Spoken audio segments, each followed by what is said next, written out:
1,00,000 रुपये रोख रक्कम, सन्मान चिन्ह आणि प्रमाणपत्र आतापर्यंत नवी मुंबईत सोसायटीचा बाप्पा असो किंवा घरगुती बाप्पा असो त्याच्यासाठी सगळ्यात मोठ्या रकमेचं पारितोषिक हे महाराष्ट्र नवनिर्माण सेनेने ठेवलेलं आहे.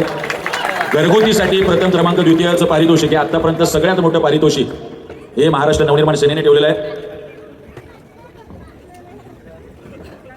ज्यांनी आपल्या सोसायटीमध्ये खंडेराया आवाज आला की काय, साक्षात जेजुरी उभी केली होती ते अरुणोदय सोसायटी सेक्टर 10 नेरूळ. विघ्नार्थ अरुणोदयचा, विघ्नार्थ अरुणोदयचा, विघ्नार्थ अरुणोदयचा, अरुणोदय सोसायटी सेक्टर 10 नेरूळ, ज्यांना लोकसत्ताचा सुद्धा, लोकसत्ता या दैनिक लोकसत्ताचा सुद्धा प्रथम क्रमांक मिळाला होता. दैनिक लोकसत्ताने सुद्धा नवी मुंबईत ज्यांना आज सन्मान देऊन गौरवलं. नेरूळ सेक्टर 10 अरुणोदय सोसायटी, कृपया सगळ्यांनी